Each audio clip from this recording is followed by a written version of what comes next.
I was gutted when I first saw Rob Brydon's small man in a box routine, as for years I've been entertaining my pals with my own man trapped in my mouth. Well, first of all, the small man in a box is a silly little thing I do, but nonetheless shows great talent. and it's this. Thank you. Now. Okay, can we hear the man trapped? Well, I'd rather not, because... You can't do it? Because what it is like, I never thought about doing it as part of my act or anything like that, but, you know, it's like anything that's really, you know, like, you think, that's good, and then you see someone else do it properly and well, and, you know, like Rob, and I thought, I can't do that now, because it's been done. Mine's amateur in... We'll take an amateur version, won't we? We won't. Yeah. I'll take any old rubbish. I'd be embarrassed. That's why I want you to do it. I think the only way we can really get a grip on this is if you were to give us a little something. Yeah, you've got to give us a sample. Just have some water. You know it's like, Rob. Careful, you'll drown.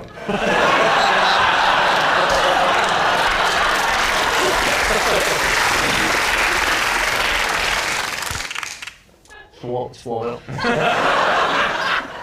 Just put him in. The part of the trick. Oh, you tend to put him in? Yeah.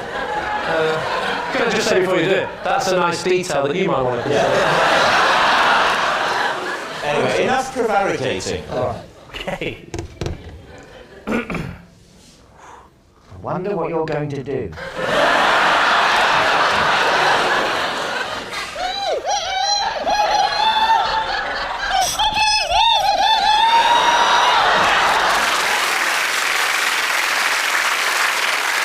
Why don't I see if I can coax my little man in a box to have a little chat to the man who you've got stuck in your mouth. Rob Brydon chat up line.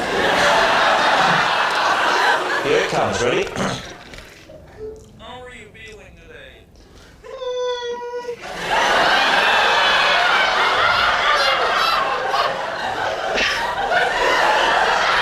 Do you think it's possible that Jason might have been lying in what he's been saying?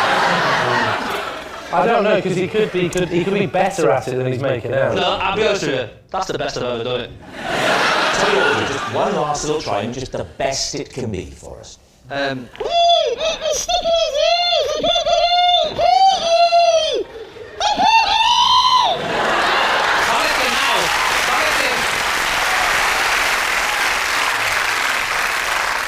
So what do you think then, Lee? Warwick. Well, at first I thought he was lying, but I'm tending to think now that he may well have done it. Paul? No, I think it's a lie. I think he's actually practiced as he's been doing it. You think he's learned that talent in the last 5 minutes? I think that talent has really come to the fore in the last 5 minutes. You think it's a lie? Warwick thinks it's true. I think it's true, because he did it well. I think it's true. I think it's true, because he did it well. All right, you're saying true. Well enough. Okay, so, Jason, Yeah. were you telling the truth or were you telling a lie? It was True. One of the codes I live my life by Always a good start. is that my appearance should be in no way noteworthy. But then again, not so unnoteworthy as to be in itself noteworthy. What do you think? Well, if it is true, you're certainly carrying it off. When did you decide on this code? It didn't happen suddenly.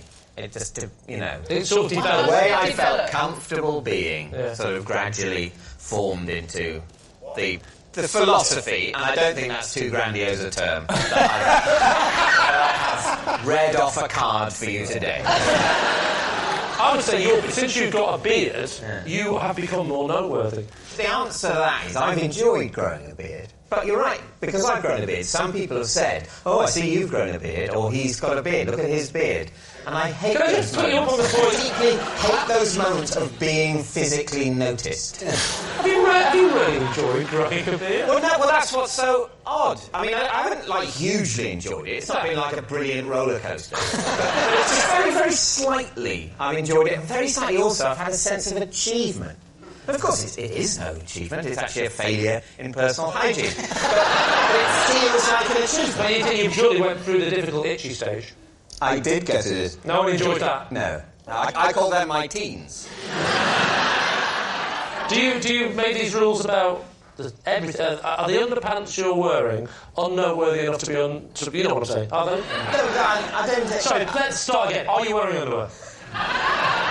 Yes. Okay. And I don't want to sound too sexy, but yes. I don't want to sound too sexy, but no. Under my underwear, I'm naked. David, I want to know not what you consider noteworthy, I want to know what you consider so unnoteworthy that it becomes noteworthy. A grey tie. If you were in a suit, like you're in a suit-wearing scenario, and you wore a grey tie, that would be so unnoteworthy as to be in itself noteworthy. So a grey tie... It would be so colourless, so not wanting to draw the eye, it would draw the eye. It's how you spot spies, isn't it? People are just trying to blend in so much, they blend it in so much they're noticeable. It's true. Like a chameleon. If there was a chameleon in here, it would stand out. I'll tell you what, if there was a comedian in here, it's...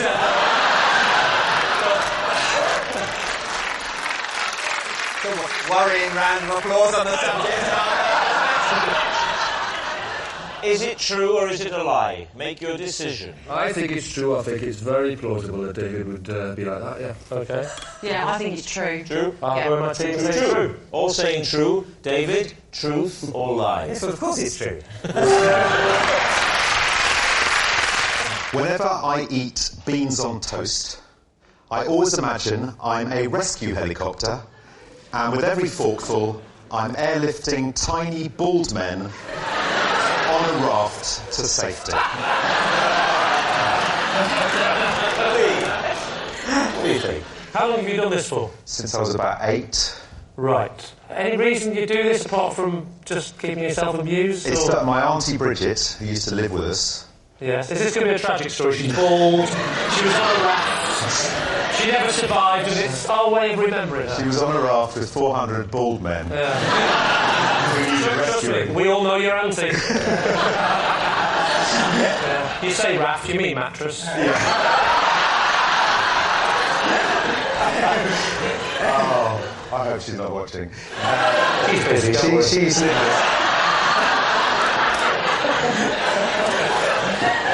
my Auntie Bridget used to live in our house, and she would often have to look after us if our parents were out. You know, I wasn't a good eater, I was a very skinny kid. And she used to try all sorts of stuff, and this is one technique she had. She used to do all sorts of other things as well. Like what? What else would she do? Spaghetti was, you were trying to, you were throwing like a line, a rope down to rescue people at the bottom of a pit.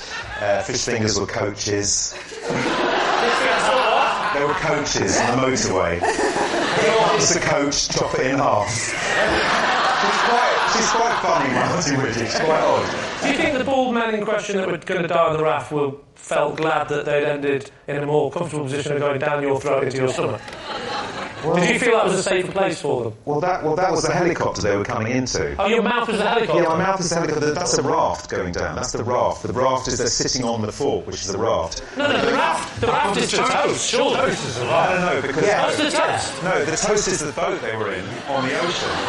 It's now covered... Why would they be on a raft? If they're on a raft, they're already rescued. They're already okay. But helicopters don't lower down rafts. Oh, thanks. Well, you just ruined an entire nighttime story for me.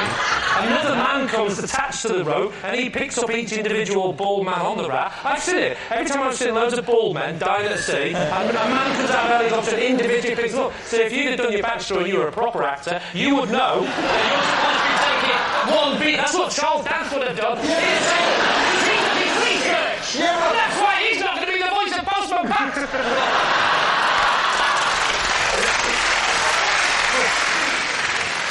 So what do you think? What do you think, Charles? Are we buying this story? Reluctantly, I think I am buying Really? this story. You think it might be true? I do actually think it sounds quite realistic. I think that in a child's brain you might make up all of these scenarios. I don't think he was eating the beans. I mean, look at his hair. He was only eating the crust of that toast. We think it's true, though. Do you think it's true? Yeah. Charles says it's true. Yeah. I'll go on. I'll say it's true. You're saying it's true. Stephen Mangan, truth or lie? It is, in fact, a lie. Yes, it's a lie. At school, I was given the nickname the Charmer because I was the only one who could console the school snake whenever it got agitated. David and T. So, what type of snake was the school snake? It was. Do you know what? I genuinely can't remember what type of snake it was. It was. I could describe it. Go on. Go on. Legless. It was. Yes, it was about so big. What was it called? It was called. I think it was called Sammy. You remember its name and its species? Well, I might have the women. Grass snake rings a bell, I think. Why did your school go for a snake as opposed to like a mouse or some such? Oh, it had a mouse as well, but it was in there with a snake.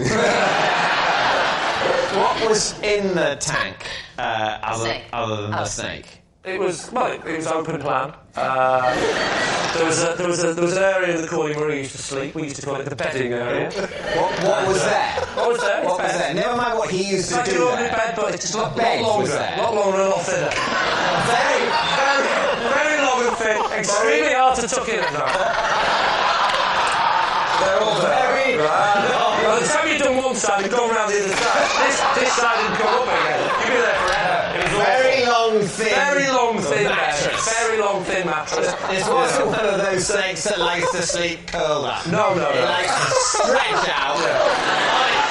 All right out like that.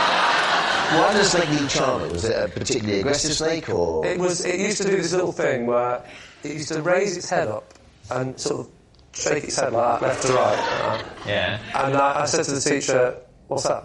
What's he doing that for?" Oh, so you were taught in the same room as the snake? Oh, no, we went to different lessons, but in one of the classrooms. This was during snake studies. Well, that's what the PE teacher called it. So I said, as well as the other kids, we were saying, what does he do that for? And the teacher said, that is a sign that the snake is getting agitated. And I said, I bet I can stop that. And I lifted off the thing, and I just went like that, and I stroked the back of its head as a joke, and it stopped. So you can't demonstrate it on a snake, but No, I can't. But Matt is there. I mean, what if Matt were to be a little agitated? I wonder if employing the same methods you could calm Matt. Well, Could you be a little agitated? If you could be a snake, now if you could sort of put your head down here, yeah, put your head further down. Put your head here, because the head starts off down, right? Now get into character. At a certain angle, this looks really dodgy. I'm just about to go bowling. So you're looking down, right, and you're the snake. Now suddenly you're a snake, you're agitated. Oh my God! It's an agitated snake. You're all worried, aren't you? Don't worry, I'll sort this out. Now I'm going to use my hand because in proportion to the head, that's a finger. Yeah. Then I stroke the back of the head like this. And watch him. Watch the snake calm. Go down.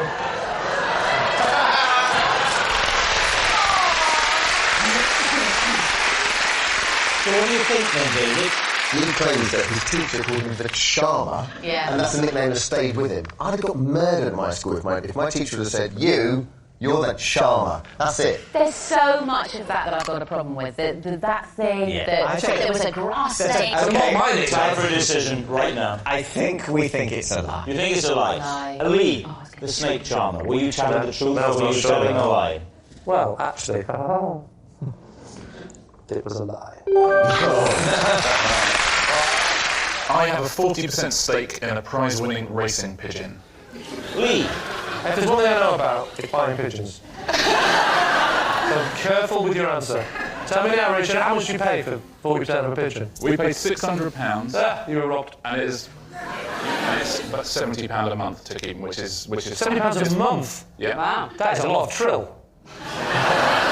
We don't feed him trill. What do you feed him? IPO, steroids. Oh, wow. £70 a month? Are you taking him to Alton Towers? What are you doing with him? Firstly, he's got to be housed, he's got to be fed, he's got to be trained. In a wooden shack. Yeah. Has he got a bungalow? This is a prize winner. Why is it prize winner? What has he won? He won pre-Calais, Yeah. and he's won some local things, but that's the proper deal. Pre-PRIX. How many pigeons were in the race? It's about 450. It's less than 500, but more than 100. Oh, come on! 500. The sky would be black then with pigeons. It's the Germans, they're back! They released in Calais and they raced all the way to... Well, they raced home. And where's home? Essentially, well, his is up in Lancashire. Right. What's the pigeon's name? It's called Cobbold Joe. Cobbold, C-O-B-B-O-L-D. Cobbold Joe. It's because the original, as you know about racing pigeons, right? Oh, I do know. You know Tolly Cobbold. Yeah. Tolly Cobbold was the grandfather. Yeah. And so we chose that name. That's not. So is that true? Is there a pigeon called Tolly Cobbold? Don't know. We saw from a Hovis advert. A very distinctive marking, so just if there were some pigeons there, say Trafalgar Square, I'd be able to, oh, that's Cobbold Joe, down in London for the sales. I'm going to be honest, I would struggle to choose her out of a pigeon parade. Right. But, Her, and she's called Joe. Yeah. So is it Joe with no E? Yeah. That's fine, show it for Joanna. I think I might have this. I don't think lady pigeons do the racing because they would be pregnant some of the time. I'll tell you what, she better not be. It was really a cuddle, wasn't it, Richard? Do you go and watch when they go off, do you watch it? I have seen the pigeon race once. Yeah, How much of the race did you see? The pigeon release. You've seen the release. Have you ever seen a pigeon land? Yeah. You know the pigeon landed? No, you've never seen a pigeon land? I've seen the pigeon land, yeah. Yes? I'm not under racing conditions. So you've just seen a pigeon land in its spare time. Yeah, exactly. So you've only ever So what you're saying is you've seen your pigeon take off, but you haven't seen your pigeon land. I have seen Does that mean your pigeon's lost? When a racing pigeon lands, it's any different than a normal. No, exactly. Oh, wrong. They don't get hit. Get right to the show and go, whoa, I was going fast. No, it doesn't. It raises its wings as it presses the tape. That's what it does.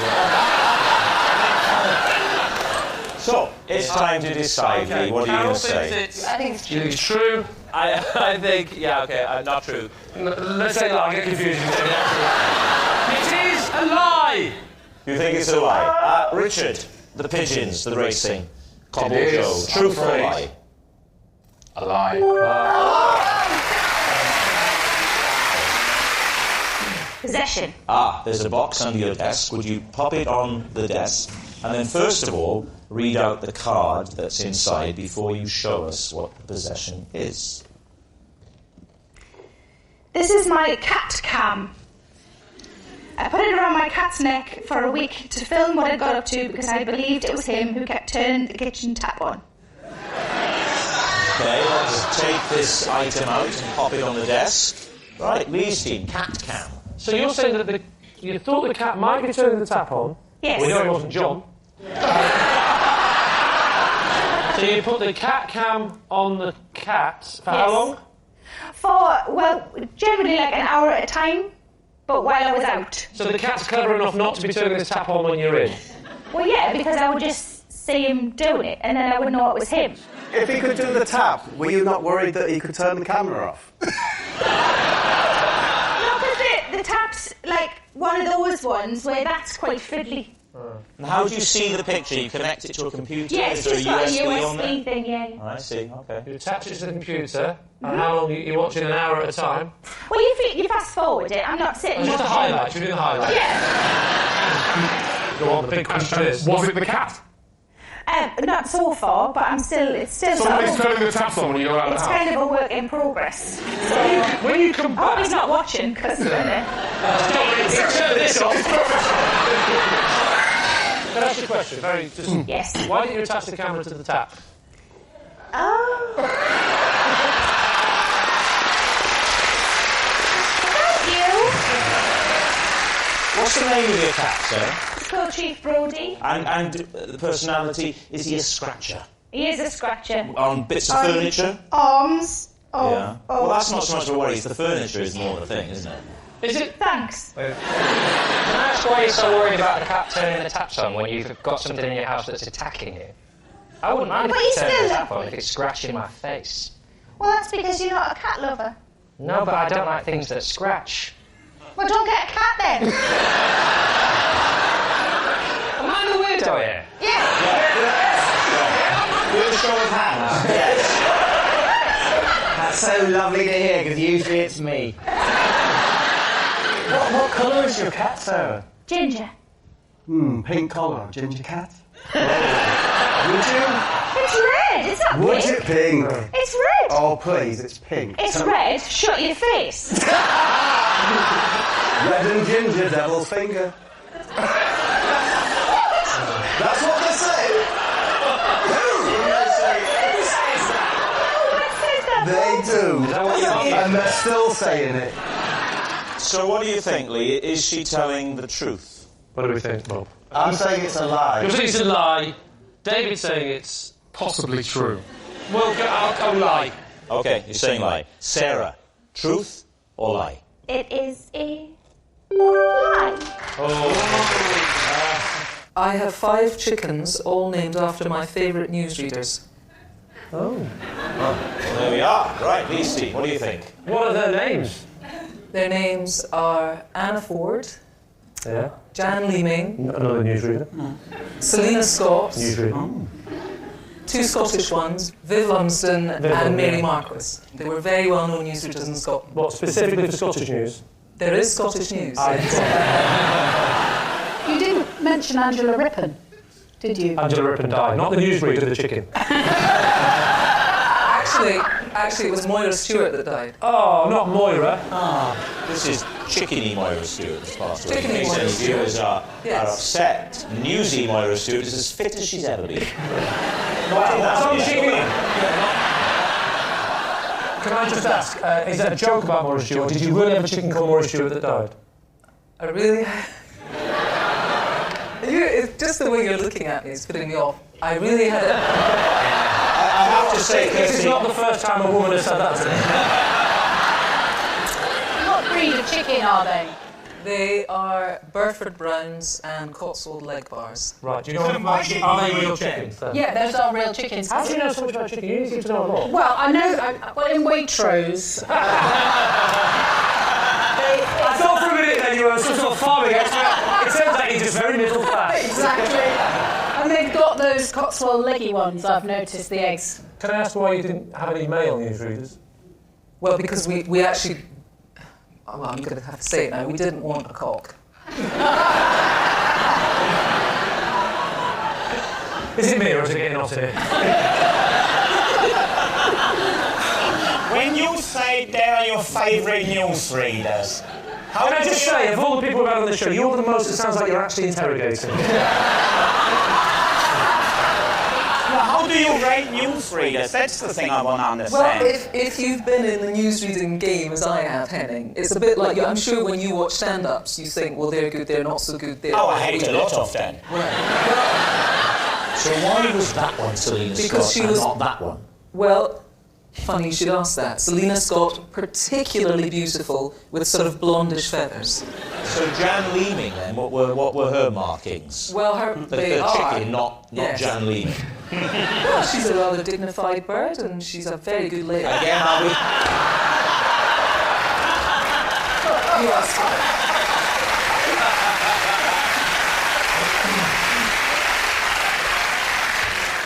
What do you think, Lee? Is she telling the truth? I'm not buying that. I don't think that's true. I think it's a lie. You think it's a lie? I think it may be true, but I'm going to go with Henning. I think he's got a very good beak for it. We'll go with Henning's beak and we'll say that that is a lie. You're saying it's a lie. Kirsty, were you telling us the truth, or were you telling a lie? It's true. My dad used to keep a coconut in the car because holding it was the only thing that would cure my travel sickness. David's team. Where did the coconut come from? We used to go on this very long journey to Devon. Yeah. That's where we used to go on holiday. One year, when the fair came to the village where we were staying, we won a coconut, and because I was sitting with it in the car on the way home, because I was so fond of it, it was the one journey where I didn't get sick. And you hadn't opened the coconut, you hadn't given in to the temptation, which most of us, when we get a coconut, really the thrill is the smashing open with the hammer of the coconut? I disagree. Oh. It's the drilling and sucking the milk out with the straw. Some of us like to drill and suck, some of us like to smash. This is what it says on robmatch.com website. So, talk us through the benefits. I mean, what was it about holding the hairy little fella that... You got excited then, didn't you? That's brought you such comfort? I think it must have just been the texture of it and also the sheer distraction. This could be the best night of your life, Dave. It would help me to visualise if you could put your head in her lap. Can we do that? Can you just... You pop your head, just so we can get a feel. Well, do you know what? He didn't take much persuading, did he? So how would that look? Is this something we can believe in? Yeah, just slightly higher so we can see. I'll tell you what, I'm glad he faced that way. You don't look as delighted with the coconut as I was expecting. Can I just say, with my slightly spiky hair, I probably am slightly more coconut-esque. Just saying. Too late, the coconut's been cast. So, David. What are you thinking? What do you think, Griff? The old hairy coconut story? I think definitely true. So I'm saying true, Griff's saying not true. I So don't know. whoever your favourite is, just go with that. It's like I'm, a nasty dad with two children of very different ages. My instinct is it's true. You think it's true? Okay, Susanna, they say it's true. Were you telling the truth? Or were you, in fact, telling a lie? It is a lie. I looked after a neighbour's pet for 5 days before I realised it was dead. David Mitchell and team, what do you think? Okay, what was the species of pet? His name was Charlie. So initially I thought he was going to be a spaniel at the very least. And then it turned out that he was a stick insect. Right. The stick insects, I mean, I'm not an expert, David, don't require a huge amount of high maintenance upkeep. What was your role meant to be? Step 1, greenhouse, eucalyptus. Into the cage. Eucalyptus? Eucalyptus. Wasn't a koala bear. Step 2, water squishy gun. Squish, squish, 5. 1, 2, 3, 4, 5. So you drowned it. And because I felt that he might be a bit unhappy, I would take him out into the garden for this. And when the wind blew, he had little aerials, and they... You know what I mean? Just like a stick insect. So I thought he was alive. Oh, so the wind gave you the impression that it was moving. I'm alive. I'm dead. Alive. That's how you know. What's the spraying for? To simulate the monsoon environment. They come from a part of the world where there's a regular daily 25-second monsoon. Yeah. I think if I'd taken him out, then obviously I would have seen that... Out of what? The cage. Right. Cage. The cage. What did you say, cage? He was a tight man. You're supposed to be on my team. I know that's what they're thinking. So I'm trying to help them on by going, what, you mean that thing that little sticks could get through a cage? Good question. He's a very tight man. Let's call it a glass cage or a tank. No, because they couldn't breathe then. No, you don't have a lid on it. You have a. Oh, actually, no. I was going to say you have a Will stop designing hutches for stick insects? So how did you eventually know that he was dead? I was putting in the eucalyptus and removing yesterday's eucalyptus, and he was... Who had been eating yesterday's eucalyptus? No, it was... I just take it out, and he was like this, okay? And then when I took it out, I brushed past him, and he just reacted like this. And you know... That is so descriptive. So what are you thinking, David? Is that truthful, or has he made it all up? I don't think it's true, because I think stick insects sort of live in gangs and aren't, as he describes it. Gangs? What's the collective now for lots of stick insects? Do you just think it's true? Because I'm very happy to defer. It has a ring of truth. I would go for, I'll say false. Susan says lie. Richard? I say true. You say true. David? Well, I think it's a lie. You think it's a lie? You're saying it's a lie. Okay, fair enough. David, they think you're telling a lie. Were you telling a lie, or were you telling the truth? This is a 100% trustworthy face, and it was telling the absolute truth. I'm in a four-man pub quiz team with a butcher, a baker, and a candlestick maker. David's team. What's the name of this team? Quartet. How did you get to know the butcher, the baker, and the candlestick maker? In the pub. There was much mirth because we realised it was butcher, baker, and candlestick maker. What's the name of your butcher friend? Harry Granger. And the baker? Quite quick. Ed. Ed what? Ed Saville. And the candlestick maker? He's called... He's called Bill Grimes. No, it's not. Just because you're dressed in it like the 19th century, the names don't have to be in the 19th century. So Barry, remind me again, the three names are? Bill, Harry and Ed. And their surnames? Grimes. Do you know you've got me there?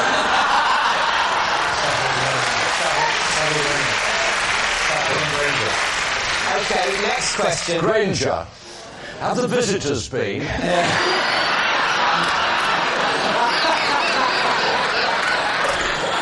brought you some flowers, Barry. And some chocolates, yes.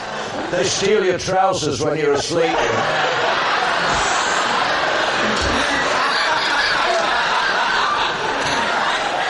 So what do you think then, David? What do you think, Miranda? I don't know. I do. I think it's completely and utter untrue. Codswallop. So what are you going to say, David? Well, I think we'll say it's a lie. I think it's a lie. Yes. Dear. Barry, truth or lie? It was.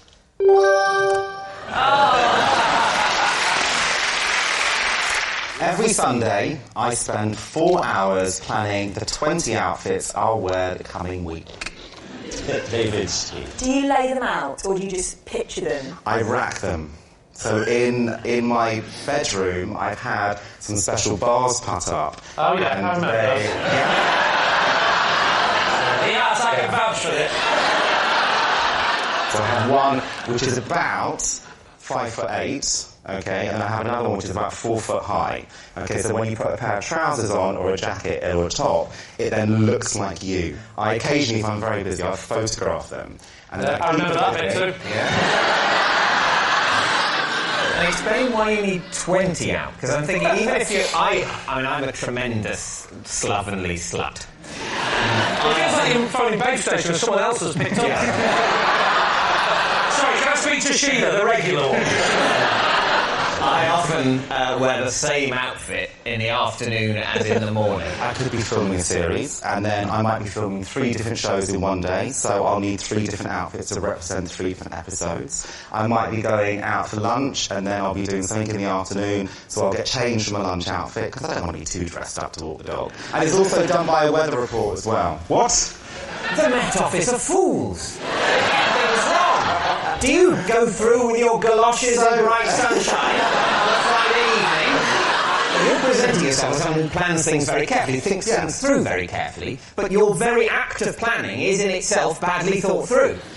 Because on a Monday, you only planned it the day before, you've got a good sense of what the weather's going to be like, your plans for the day are probably better formed, so on Mondays, that's absolutely fine. I know what I need in the morning, the afternoon, and, for outfits 3 and 4. But come Friday, the weather's all to cock, the dog has died, you dropped 2 scenes you're supposed to film on the Wednesday, you've got to fit them them in on the Friday. But I've taken photographs. So even if I planned a Thursday PM outfit and I decide I don't want to wear it, I just flick through my phone and I might want to choose a Saturday PM outfit. And I'll go back to it. How long do you spend on a Sunday getting your outfits ready for the week? What I do is I look at the 7 or 8, or maybe sometimes 9 dirty underpants in the bag. I work out exactly, I spread them out on the bed. I look at them and I think, which can take a fourth trip? David, I'm curious to put the same question to you.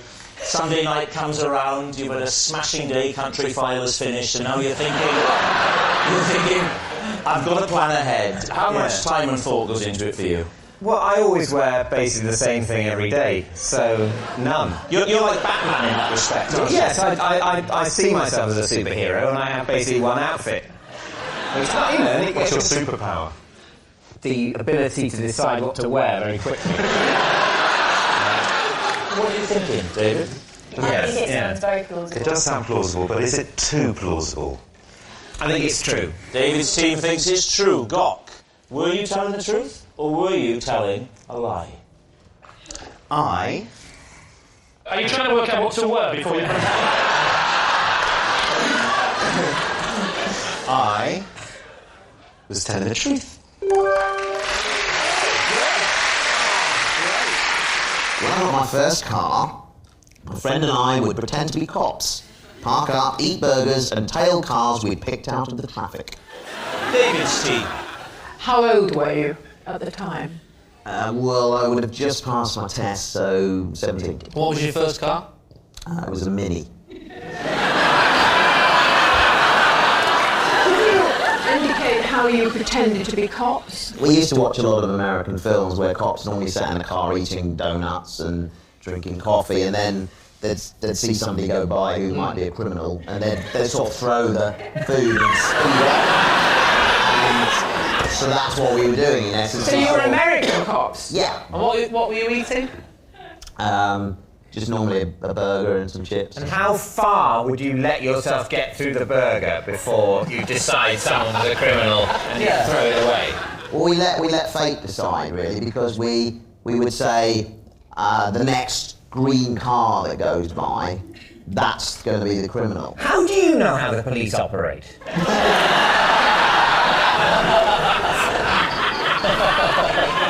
What happened when you caught up with them? Well, we also set a rule that we would follow them all the way to where they were going. It's sounding sinister. And when they arrived, then we would just carry on. We wouldn't confront them or anything. And how far was the furthest you went in pursuit? Bulgaria. That was a really crap weekend, wasn't it? When are they going to stop? The bloke in the front's going, don't stop, there's a bloke following us. I don't know, Bulgaria, just keep going. How far was the furthest you went? Like more than a mile, 2 miles? Oh, more than that, but we'd never go out of the county. We lived in Surrey. Because you had no jurisdiction.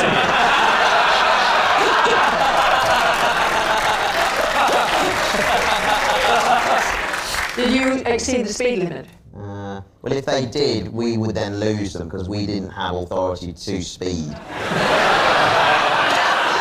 What did you think they were guilty of? What were their crimes? Why were you after them? Just because we'd been told to. Who was telling Bring you? him in. Did you have little radios? All units, we're looking for a green Ford Cortina, registration Alpha Papa Alpha. Didn't know Alan Bennett was a policeman?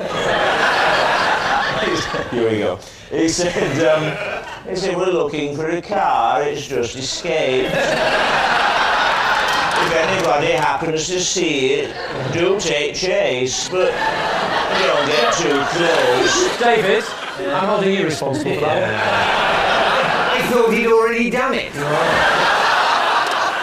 what do you think, David? I think it might be real. I think It might be true. He had a bit of fun. Well, I think we think it's true then. Yeah. I'm going to say true? Yeah. Warwick Davis, truth or lie? It is the truth. Possession. Okay, there's a box, which I think is at the side of your desk. Can you see it? Yeah, got it. Would you read the card first, Yeah. and then bring out the possession? These are my favourite boxer shorts. Despite the fact they've seen better days, we have such a strong bond, I still wear them. Alright. Okay, now let's have a look at this position. Let's see. Oh, hello. Alright. So you've got to show the back bit. That's file. What's that? That's the back bit. That's the back bit. Do you still wear those, Josh, as pants, or are they? Yeah, I don't wear them as a hat. Josh, how many pants do you have? How many pairs, like, roughly, would you say? 10 to 12. These get used, what, once a fortnight? You've done the maths. So 2 days when you don't wear pants. Is tonight one of those days? I don't know if you wear boxers. I think you might be a Briefs guy. briefs. Is that what they're called? Oh, that is. You're young. You're quite trendy. The hair's forwards, which to me says you're quite trendy. Don't listen to him, Matt.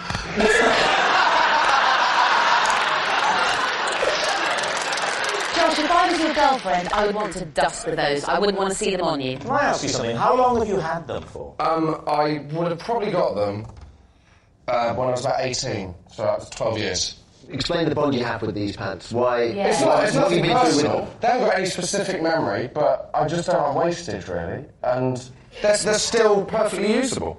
No, they're not. The frightening thing is, if they're not Josh's pants, whose pants are they? Well, Josh, would you help us out here by perhaps just slipping into them so we could get an idea of the fit? Yeah, I would. Get them on, get them on, get them on. This is what Whitney chants at me in bed.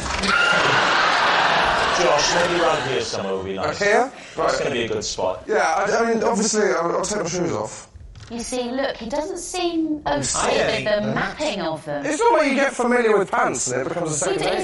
He's not pleased with those This is pants. genuinely one of the lowest moments of my life, by the way. Just so you know. I had a penny for every time someone said that on this show. So, oh my God. I suppose all you can do now is pray that it's edited sympathetically. Which, in all honesty, is unlikely. Josh, my love, that waistband is a good 2 inches too big for you. If you feel the elastic, Mel. Come on. Mel, you don't have to touch anything you don't want to. If you feel the elastic, then it's kind of gone a bit. Right, I'm going to do something slightly sinister. I've been dreaming of this since late lunch. I'm Come closer, love, come closer. Yeah, there's a whole finger. That's a whole... That's not a finger. All right, just take your shoes and please go back to your seats. I feel like I've been thrown out of a pub. Take your shoes and go. David, it's time to gather your thoughts and ask yourself whether or not Josh is telling the truth. I think, Mel, Yes, my love. you're strongly of the opinion that those are not Josh's pants. He did not seem at ease when he was touching. Intimidated by the pants. He was He was.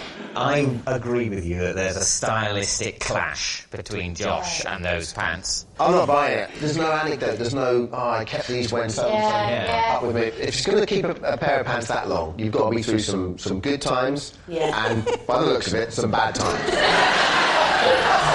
So, what are you thinking then? Well, I think we think it's a lie.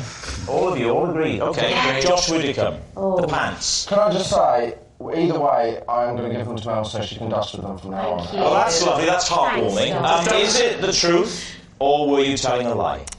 I am ashamed to say it's the truth.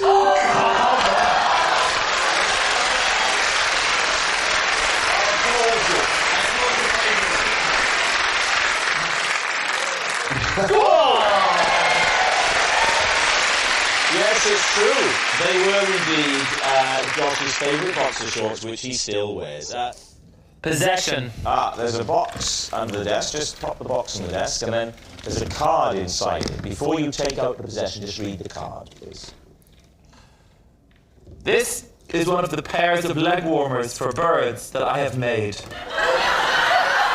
I would have brought more, but birds are using them. Can you show us these leg warmers?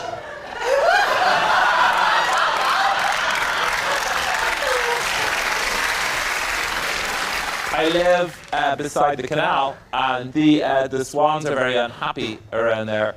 The swans? You've tried to put a leg warmer on a swan? That's funny, he succeeded. How the hell did... A swan? So they're trying to feed it over the webbing, and it doesn't get crushed. Got a great big beak on us. Everyone knows about this, but if you befriend the swan, the first thing you befriend the swan when the wings go up like that, and then generally the next thing they go like that, as in make me leg warmers. That's it. They for swans? David, they would break your arm if you went near them. Famously. That's what they do. They break your arm and then the queen eats them. How'd you get them over their feet? If you put your hand like that and then try and get over there. It's like O.J. Simpson. Stick it on there. That's a swan. That's a swan. Yeah, that's a swan. With the swan, it's all about authority. So watch this.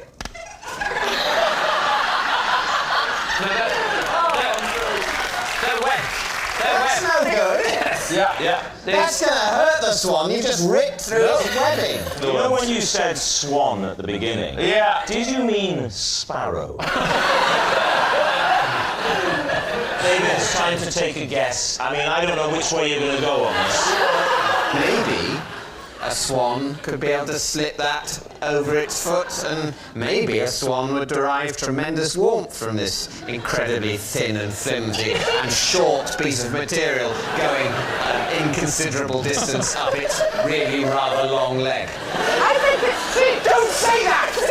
No, because that's that's what happens to your mind in this game. You say, and you start thinking, oh yeah, of course, the fact that he said swan and it seems impossible is exactly what's so plausible about it. If you people don't start taking this a bit more seriously, I'm going to bring my Uncle Ian out here again. So what are you going to go for? I think we're going to say lie. Lie? And I'd just like to say, Rob. Yes. If it's true. Yes. I don't care. David, truth or lie? I'm afraid my tale of swan leg warmers is a lie. Who would have thought it? I can balance a banknote on my nose. When did you first find this out?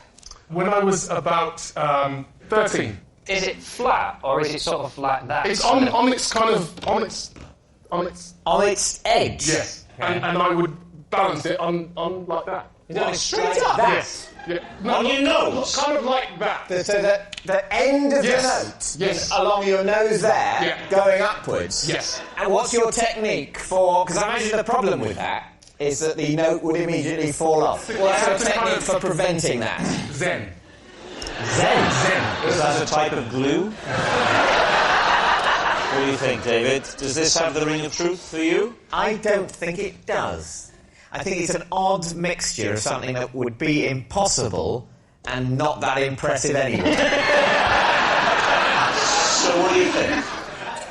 We think it's a lie. I think it's a lie. Three of you think it's a lie. Okay. David Harewood.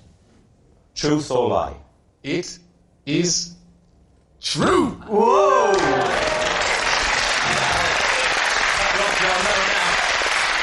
Yes, it's true. Whoa. You pulled that out just the right time for us. Cheers, mate. Yeah. I'll stand up for this. All right, please do. Here we go. Take your time, milk it.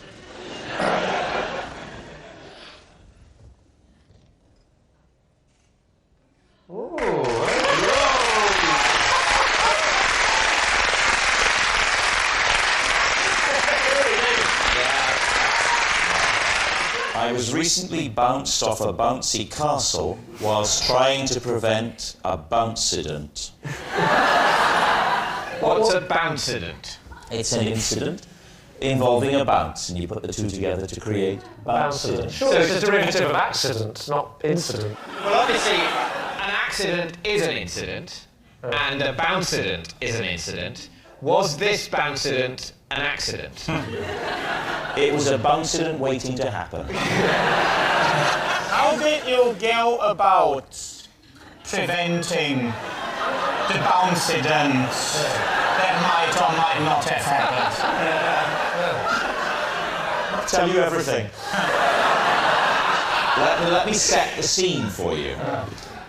It's early summer. It was the birthday party of a small child. Was you invited or just turned up? Let's be clear. There's a children's party in a church hall. Yeah. I'm attending because it's the party of my nephew. Yeah. And there's a bouncy castle. Whoa, in the church hall? I know. Indoors? Yes. An indoor bouncy castle? Indoors? Yes. No, there wasn't. No. How did they get in the door? That's a fire. I'm not an idiot. How did they get in the door? We've got him. No, I'm sorry, church hall, is that where the service is being held? No. It's the adjacent bit. Church hall was our Prime Minister during the war.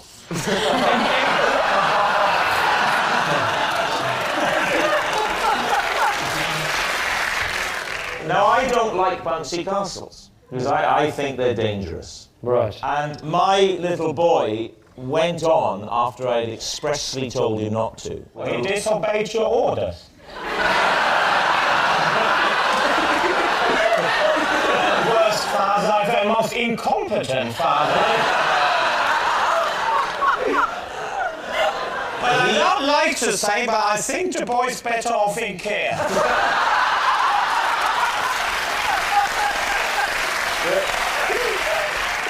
Hey, this is very upsetting. He clambered on, unbeknownst to me. Yeah. And he's going back and forth. So I get on and I get my little boy, George, who is not even 2, and I pick him up. Right. Okay? And I'm trying now to hold my little boy whilst being bounced by these evil children. My wife is stood on terra firma, and as I'm coming off the bouncy castle, a particularly hefty child bounces, sending me up. Holding my son, I hurtle through the air. Luckily, I come to my feet like Spider-Man, but the impetus is too much. I surge forward and headbutt my wife, thus having the bouncident that I was trying to avoid. So, what are you going to say, Lee? What do we think? Yes, I think You think it's true? if a 2-year-old had clambered on, you might well go and get your 2-year-old off. I think that's true. Well, then I must say true. You say true, David Singh? Well, we'll say it's a lie. You're saying it's a lie, Yeah. you say it's true? Well, it's actually true.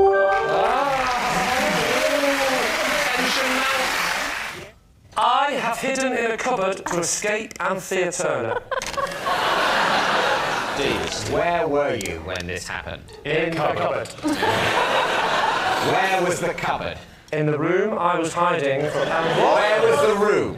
Just away from Anthea Turner. What was the occasion? And do not define the occasion or the geographical space in relation to Anthea Turner. What else was it?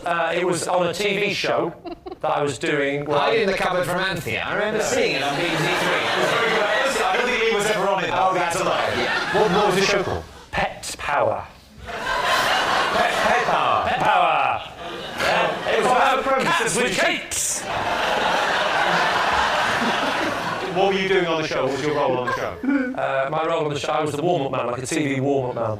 Pet Power was a show where the pets would come on and there would be interesting stories about pets, and some of them, this particular incident, was a butchie goes up into the rafters, and I'm upstairs in my dressing room, and I'm watching it on the monitor, and I hadn't been doing comedy very long, and I was running out of things to go back and say to warm the audience up. Yes. And I saw the budgie go up in the rafters, panicked, and there was a knock on the door, hid in the cupboard. And they actually came into the room, but I was hiding in the cupboard. And you mean the floor manager If you will. turned to Anthea and said, Anthea, I need you to pop upstairs and get the warm-up I don't think bag." it was Anthea that personally came to get me. Oh, I see. But how would I ever know? How would I ever know? They knocked on the door of your dressing room. Correct. Then what happened? As the door opened, I thought, oh my God, they're going to come and get me and say, come on, get out of the cupboard and do some jokes even though you've gone left. And at that point, this is the bit you're not going to believe, I thought they're going to find me, and then I saw a lion, a witch, escape into the forest, never to be seen again. No.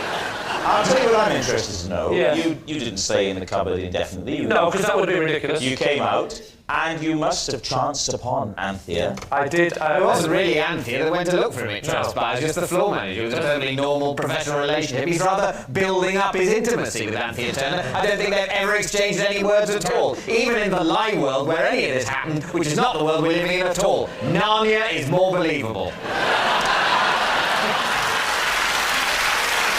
David, could that be true? Griff, do you think it's true? It's not true.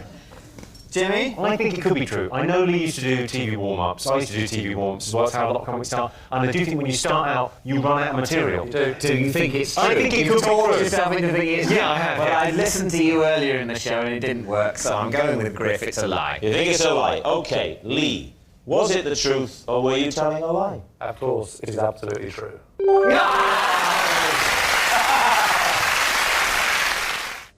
I once got stuck in a cave for an hour after getting the hood of my cagoule caught on a stalactite in a way I couldn't untwizzle. Right, caves and stalactites. Lee, Mack's team. Well, the bit that we definitely believe about that story is cagoule. We're not doubting cagoule. Oh, yeah. Yeah.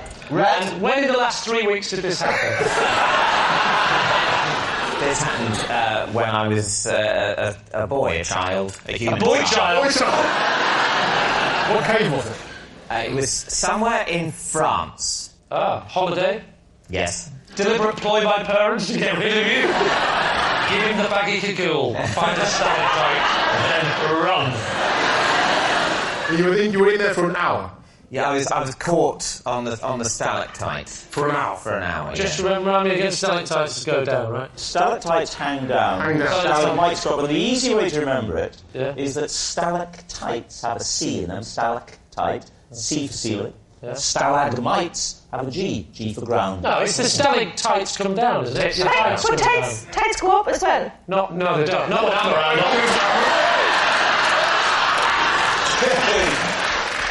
How did you eventually escape? My dad came and released me. So you're with your family on this trip? Well, they were sort of... It took them an hour to find you. I would have thought, if I'd have lost you and you'd been my child, it would have been 6 or 7 days. Right, so what are you thinking, Lee? Could this be true? What do you think? I'm going to go for a lie. You think it's a lie? Bob? Lie for me, Lee. Lie. Lie. David? It's a lie. Yes.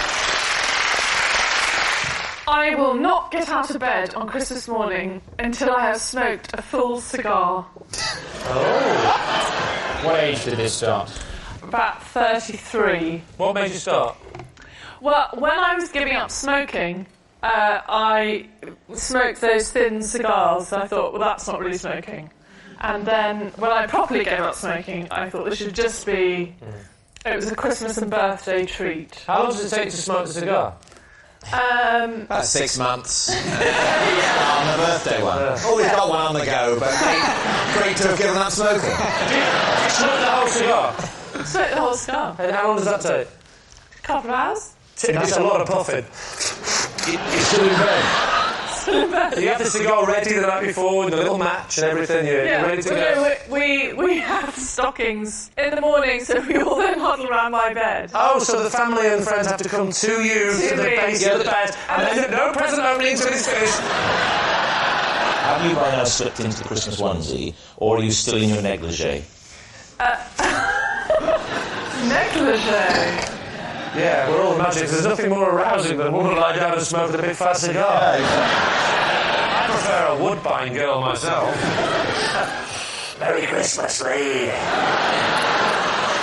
Can't get out of bed till this is finished.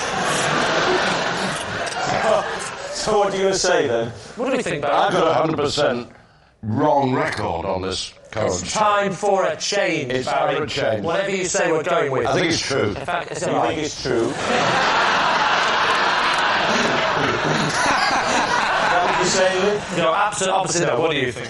I think it's true. Oh, you think it's true? Yeah. You both say true. I'm going to say true. Well, I go with my team and say it's true. You say it's true. Okay, Miranda, the cigar, Christmas morning. Truth or lie? It is Lie! Police once ordered me to leave town, unspecified, because I was frightening the locals. David, Steve, what do you think? Could you give us some context? Shall I give you the name of the town? It was Castle Douglas. Where is that? It's southwest Scotland. And why were you in Castle Douglas? Was it a tour or something? No, it was a long time ago. I was only 17, 18, that kind of age. And a numerical age, that kind. Yeah, rather than iron or bronze.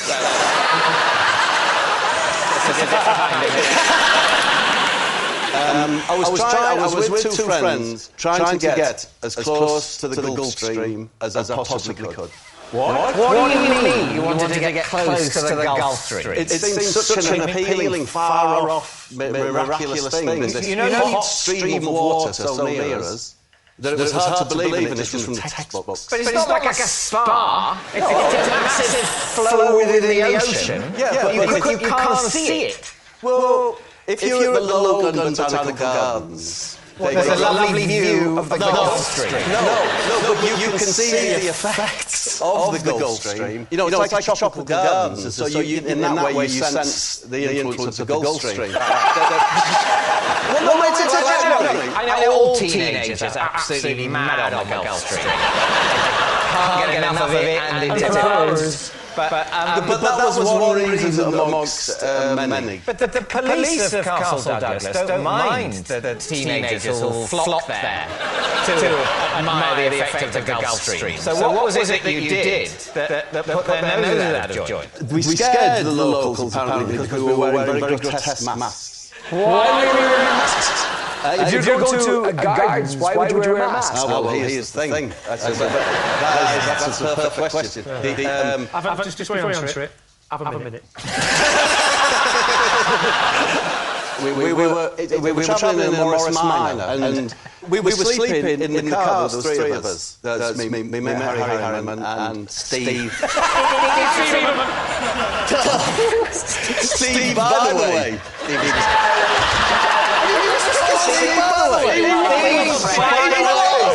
Steve, by the way, as in incidentally. Yes. Anyway, we had these. You were wearing these masks. Why were we wearing these masks? Because we didn't have anywhere to sleep. We were sleeping in the car. Right. They'd been given us by Harry Harriman's mum. Yeah. To keep us warm at night. Grotesque latex masks. Yes. They were just old masks, but they were to keep us warm. Harry Harriman's mum had she sold these stuff from home, and she sold another thing which was called a jobble top, yeah? Which was a bobble hat that went into a jumper, and then the big bobble was at the back and the button down the front. And that was... I'm telling you now, right? If this is a lie, and they end up saying lie, I will say to you, why did you make it more difficult now? Because I'm imagining sleeping arrangements and yes, we had the masks on and these giant, like they're called jobble tops. Okay. So if you're wearing a sleeping mask and you're scaring the locals, like normally the locals will be in bed when you're going to sleep, and it's dark and you're in your car and you've got a scary mask on it. No, we were just on our drive, daytime drive from Dundee to Castle Douglas. As we went past we were staring at them. Without our scary masks. Why did you not remove... Because I would say, from my experience of sleeping all night in a classic car in a Baytex mask and a jobble top, you get quite clammy. And so in many ways, it's quite a relief to take the latex mask off for the next day's drive. Not to mention how it helps being able to see where you're going. No, of course. We take the mask off in the morning, but then round about midday, you wanted to put it back on. At what point did the police get involved? We parked up in Castle Douglas, right next to the shop, because we wanted to get one of the famous Scotch pies. As we came out of the shop, I was grabbed by a policeman, and then it was a sergeant, by the way. Sergeant, by the way?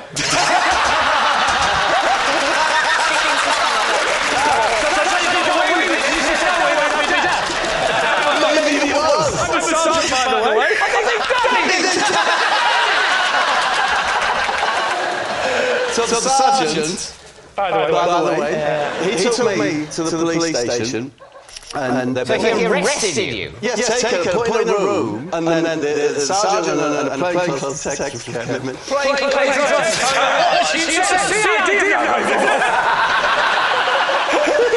They say you have to wait here, we sent for a specialist for Edinburgh. And then, as we sat there, it came in and said, right, what's with the funny faces? They said, what's with the funny faces? What did you say? Well, we explained what had happened, that we had these funny faces, that we slept in them, and that we're terribly sorry to have caused any offence. So presumably then they released you? Sergeant, by the way, followed us till we were out of the city limits. No, that's my story. Why, hold on. What do you think? I know what I think. What do you think? I think it's true. You think it's true? That's not what I think. What do you think? I know you're going untrue. Okay, Cian's going untrue. Adil's going true. David? My initial reaction is to lie. Let's say it's a lie. It's a lie? Yeah. Bob Mortimer. Yes. Was that story true? Or was it a lie? It was true.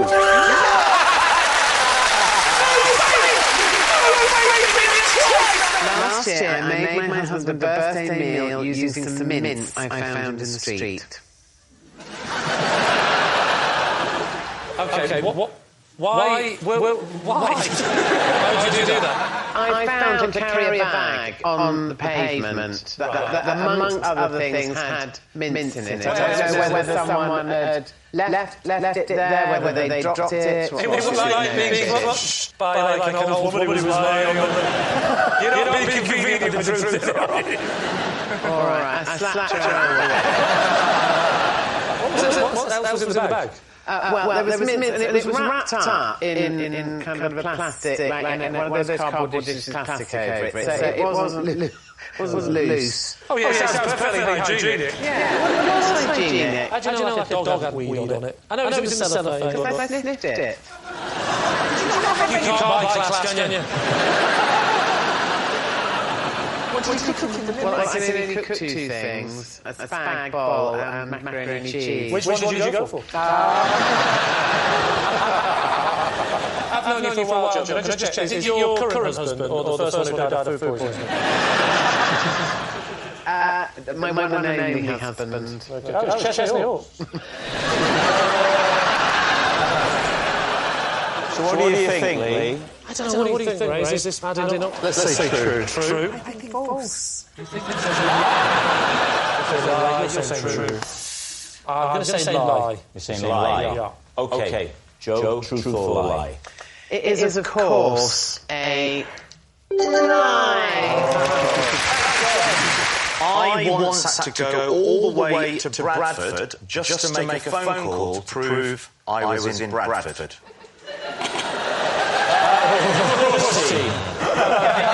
What? Why would you have to do that? Why? Yes. First of all, where were you living at the time? I was living in Birmingham. For what reason did you have to go to Bradford? To make a phone call. Okay. Who were you phoning? My dad, actually. And your dad lived in? Birmingham. Were you living at the family home at the time? I was, yeah. You leave your family home to go to Bradford? Yes. Phone your father in Birmingham? Yes. To prove you're in Bradford? That's it. Absolutely. What was your reason for being in Bradford? To make a phone call. We already know why he was there. We all know. There's no doubt about why he was there. He was there to prove he was in Bradford to phone his dad. We know that. There's just one tiny thing. If you could just... Did you get that for me? Yeah. And that tiny thing is, what are you talking about? Just that. Once I've got that, the rest of it is all it's just a little thing. I'm working that out. Why did you need to prove to your father that you were in Bradford? Sorry, Rob. I said that exact sentence. That was going... I'm just one of life's natural communicators. Unless Adam's going to say to me, if only you could say in a soft Welsh accent, I'd understand. None of that made sense, you interpreted it. Could you put it in a Welsh accent and then try? Here we go.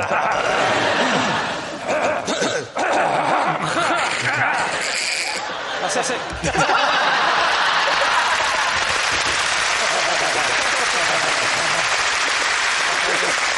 So the question, yes. Why? Why were you in Bradford? Why? No. I know he's going to trick me here. Where were you specifically? Don't say Bradford. Whereabouts in Bradford were you? When I called him, I was at the coach station. Why did he need to know you were at Bradford coach station? Because that's where I told him I was going. Why? I told him I was going to University Open Day at Bradford. Now, am I right in saying that you weren't really going to university? You were lying to your father. So you were going to Bradford. Were you going to Bradford at all? I wasn't intending to go. Where were you intending to go? Birmingham. I know. But you had to go to Bradford because you see the number up on the phone. Yes, that's right. Thank you. What was happening in Birmingham to stop you wanting to go to Bradford? I wanted to go to a gig in Birmingham. Music gig? Yes, that's right. It was an Asian club night. My dad thought it was an Open University Day in Bradford, but I was in Birmingham to go out to this club night and just had to bump into my dad. And he said, I thought you were supposed to be in Bradford. And I said, I'm on my way. So you get to Bradford. And when you get there, phone me. Yeah, make sure you call me. And you know where you're going. The only reason is because you know the number is going to be recognised. As opposed to phoning from Birmingham pretending you're in Bradford. Yeah, because I was worried that he might try and call me back. So, you get to a phone bar. I see. And he goes, let me call you back, son. What did you do? Couldn't get back because I've got a late coach. Why didn't you just go to the Open University, wherever it was? Well, I wanted to go to the Open University. I wanted to go to the club. But you're not going to the university thing. I made that bit up. It wasn't even what I made it up. Yeah. So you're in Bradford the evening. Yeah. What do you? Well, basically, I realised that what you do if you're in Bradford, you go and find a fellow Asian.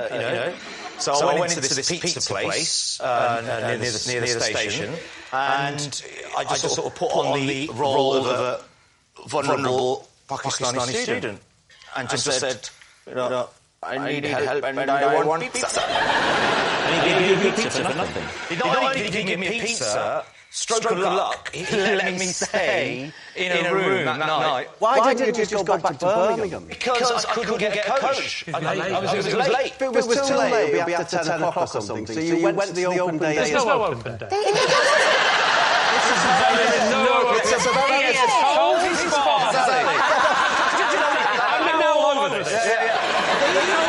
The open day doesn't exist. It's only there as a lie, so he can pretend he's going to it and spending the night. He wants to go to the Asian club night now. His dad catches him in the street and goes, get yourself to Bradford. He goes, oh, you forgot all about that. He goes to Bradford. He's now going to ring the dad because he knows he'll phone him back. He's far too late. There's no open weekend. Luckily, he's starving, and as we all know, there's one thing the Asian community likes.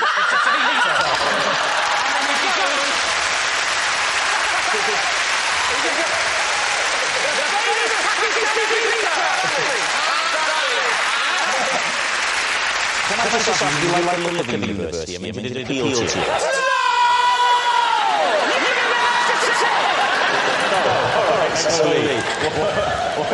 What do you seem to know it better than him? I think it's true because he threw up a lot of smoke screen tissue smoke screen. He's covering up. I know what you mean. He told us nothing. He told us nothing, which is, I think, why it's true. What do you think, Bob? I think it's true. You think it's true? It's true. Okay. Adil. Was that true or was that a lie? Sorry, Dad. It was true.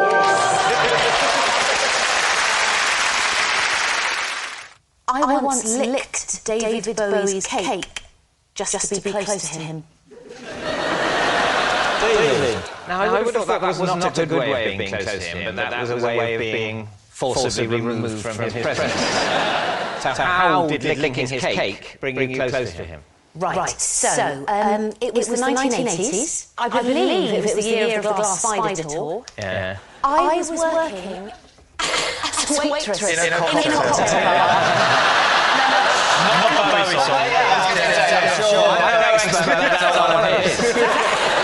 That much is true.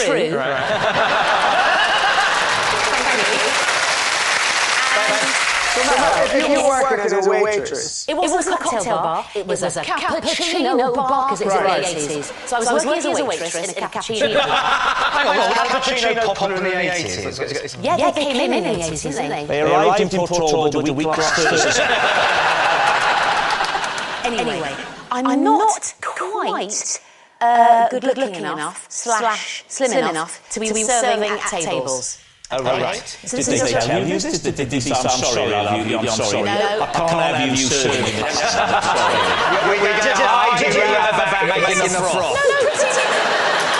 Pretty much. I was a washer-upper in the aforementioned cappuccino bar. Now, massive excitement one day. I'm in the back doing the washing up. The word is spreading like wildfire. Bowie's in. I saw him in profile, sitting at the cappuccino bar because I could look. Right. You were allowed. Occasionally. And all the customers went...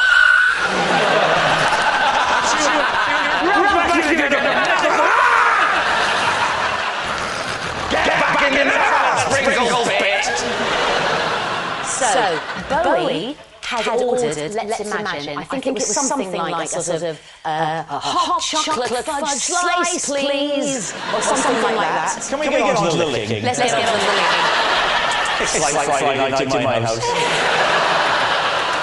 I thought, I'm not going to get to say hello to him because I'm not allowed to go out front and serve the man. So what can I do just to feel that I have entered him in some way? I mean, just some of your DNA has been ingested by the great man. Well, what sort of lick? With bearing in mind, this is very much a family show. Do the lick for us. Plate, slice, it would have been... I'll just try and get back in the zone. It would have just been a... That's what I imagined, actually. I thought you would go up and down it a couple of times. Just a little polite lick. It was full of homage and reverence for the great man. And then obviously it went out and I never saw him again. It wasn't long after that, he was hospitalised. All right, David, what do you think? Could this is true? It could be true, but you know, she started off as a waitress, then she became, you know, washer-up. Yes. I think it sounds so absurd, and she's been so random. I think there's an element of truth to it, personally. So what are you going to say, David? Is it truth or is it a lie? Well, one or the other. I think on balance it's a lie. You're going to say a lie. So, Mel, licking David Bowie's cake, is it true or was it a lie? It is a great fat true. There is something about me that elephants like.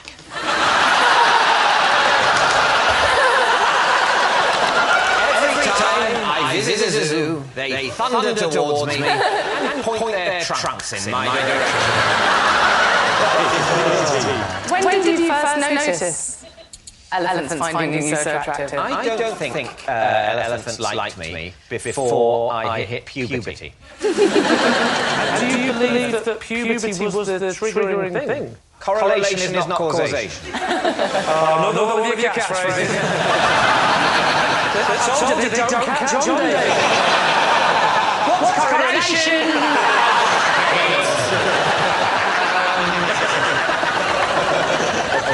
Where were you when you first noticed it? I think it was probably at the Cotswold Safari Park. Right. I'd recently become a man. Yes.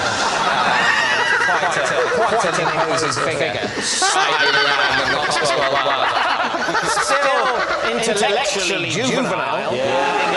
Interested in the animals. And then I was passing the elephant enclosure and it swiveled its head towards me. It was quite alarming. And then it started to move slowly towards me. And then as it moved towards me, its trunk straightened. As if in a arousal. Have you ever been on safari? No, I haven't, for obvious reasons.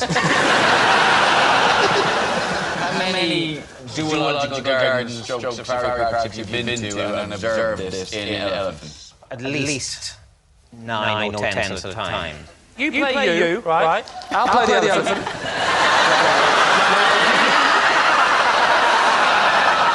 You'd like to walk towards me. You've got to spot me. It's not about what I do, it's about...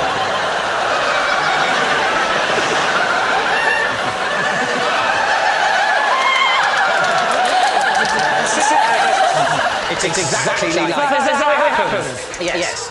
Wow. I was talking about being the elephant, and I believe it to be true. Have you always been with the same people or different people at the safari park? I've been mixed up enough to know what you specifically. Yes. The only person who's always with me is my friend Kevin the bun seller.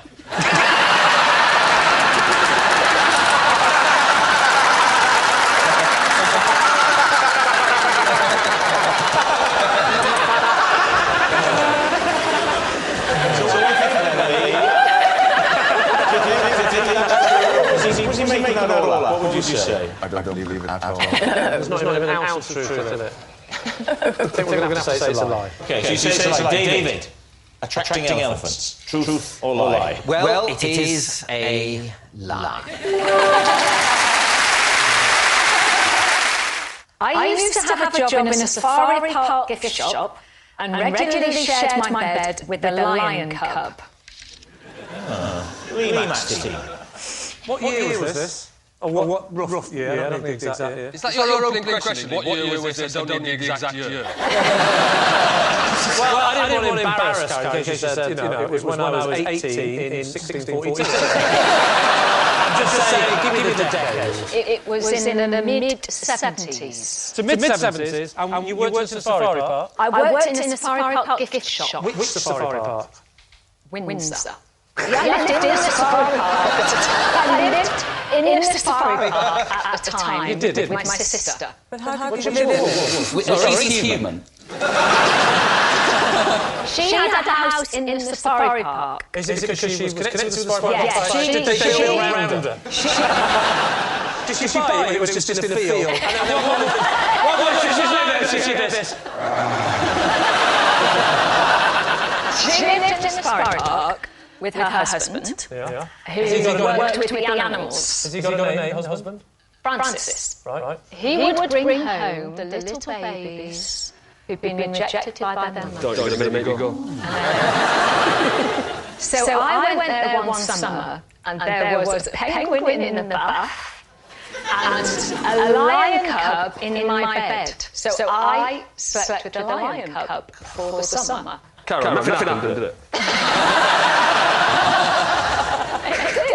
No, it did.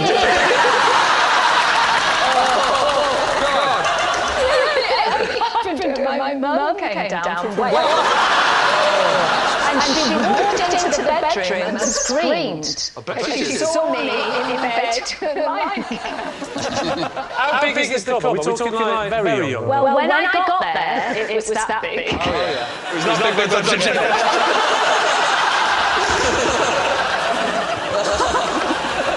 Did you sleep with any other animals while you were there? No, I had a bath with a penguin. You did, obviously. Was he in the bath and you got in unsolicited or? No, he was in the bath. He was already in cold water. Right. So I had to get the penguin out of the cold water. Did you pick up?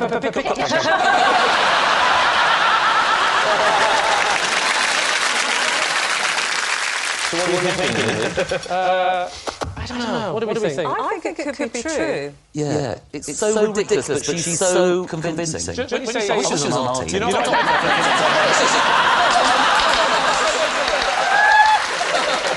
what's it going to be? Truth or lie? You're saying true. You're saying. Oh, well, go true. I'm malleable. Yeah, true. Saying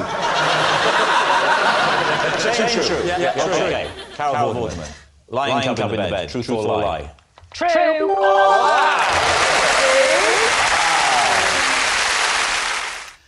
A quick technique I often use to determine if someone has singing potential is to get them to sing Ba Ba Black Sheep as if they are frightened. David. Is it? As if they are frightened? Yes. And what is it about that tells you anything? It's to determine whether they can perform. But not just to sing, but whether they can take it to look terrified while singing. Because that's the key skill needed in a choir. It's more about them. It might be that I want them to get under the skin of a piece of music that I'm going to do later, so I want to see whether they've got what it takes emotionally to connect with the song, even if it is Ba Ba Ba Black Sheep. Is that one of your favourites, Ba Ba Ba Black Sheep? Well, it's a very good tune. Well, look, talk is cheap. Let's see some of that, and I use this phrase advisedly, Malone magic. Greg.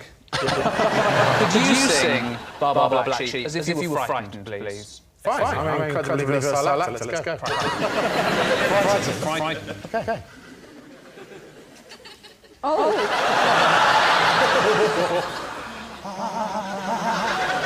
Black sheep, have you anyone? Yes, sir. Are you being Barry, Robin, or Morris?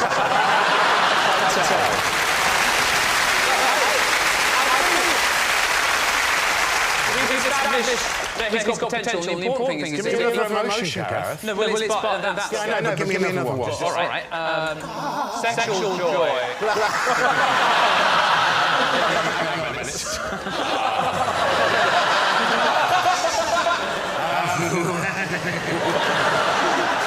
Can I do the frightened one? I don't get to look someone in the eye very often.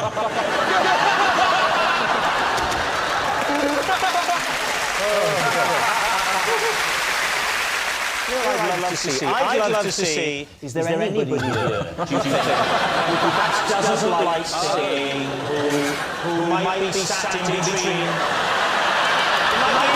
his teammates now thinking, I do have it, to me. Is there anyone? Why don't we ask David? Oh, okay, all right. Perhaps sing Ba Ba Black Sheep. You guys are very frightened. Okay. Ba Ba Black Sheep, have you anyone? Yes, sir, free back home.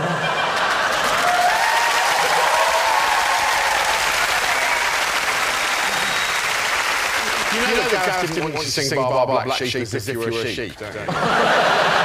What do you ascertain from what he's just done? Well, I mean, he can sing in tune. Yeah, and make people feel comfortable. Let's not start with the Mozart Requiem. Let's start with Ba Ba Black Sheep as if frightened. So, what are you thinking of this claim of Gareth's? I think it's true. Also, you have got to have a thing if you're auditioning lots of people. You can't think about it with each one. You've got to have a thing you ask everyone. Yeah. So I think we're saying it's true. I think it's true. Okay. Gareth Malone. Truth or lie? It is a lie.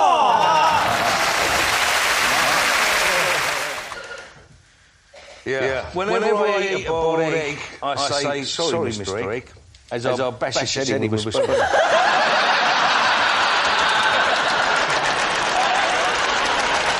Okay, so how long have you been doing this for? Since I was a little boy. Right. And why do you feel you need to apologise to an egg? We used to draw faces on eggs, you know, and it was just a nice thing to do, you know. I'm sorry, Mr. Egg. You kind of make a little cut on it, my mum would show you how to do that, and you'd apologise when you've done the best. And now you're a grown-up, are you still drawing faces on the egg? Well, I do for my little girl, yeah. And there's nothing like a boiled egg. In fact, now, using your phone, you get the perfect timer for an egg now.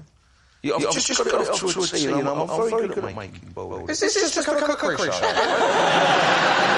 When did you last do this, Ray? When was the last time you did it? I was away last week, so the week before last. Where were you last week? Berlin. What were you doing there? Just keeping me on the Germans.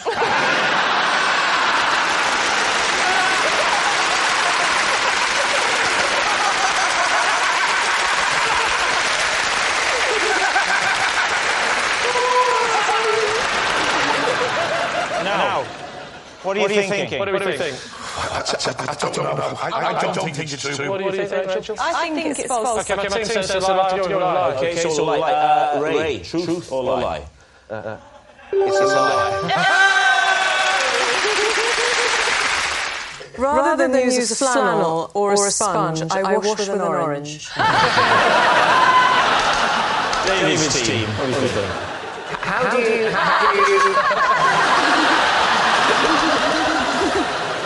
you use the orange? Well, I mean, you know, citrus fruits are...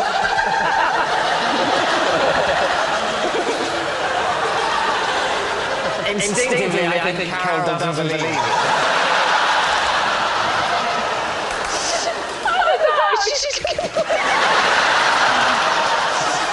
Look, I mean, citrus fruits are known to be very good for your skin. So if you cut an orange in half and you use it on your face, the citrus goes into your pores. You use both halves like that? Absolutely.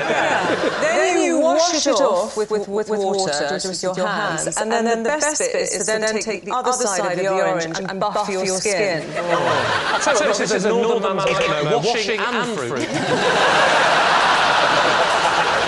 I'm 73. Honestly, it's fantastic. And you smell so fabulous. Can I go over and have a smell? Oh, the old Welsh chat. I should be able to smell it, yeah? I should be able to smell.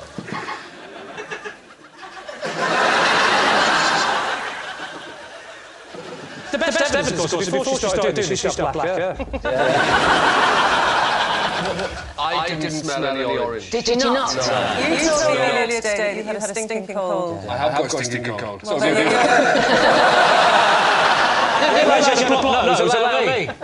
Orange.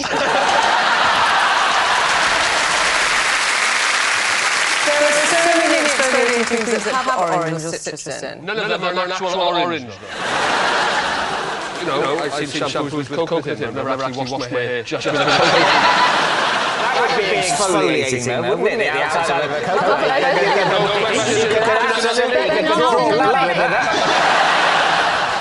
My question here, what you're going to get then is orange juice on your face. But I would say if I dirtied my face with orange juice, I would need something like soap in order to wash the orange juice properly. Otherwise, I'd be going out into the world essentially with a soft drink on my face. Does this ring any bells with you? No, I know obviously there are things where you know, things are scented with citrus oils and all of that kind of thing. Never heard of oranges. Carol, cut to the chase. A wet orange peel is no exfoliating. No. It's not. I live and die by that statement. You know what it does is it gets all the... It does. So we think it's a lie? Yeah. Absolutely. Okay, you're going to say lie. Callie Hoppen. Were you telling the truth then? Or were you telling a lie? It is a lie. Round is called This Is My. We bring on a mystery guest who has a close connection to one of our panellists. Now, this week, each of Greg's team will claim it's them that has the genuine connection to the guest, and it's up to David's team to spot who's telling the truth. So please welcome this week's special guest, Gareth.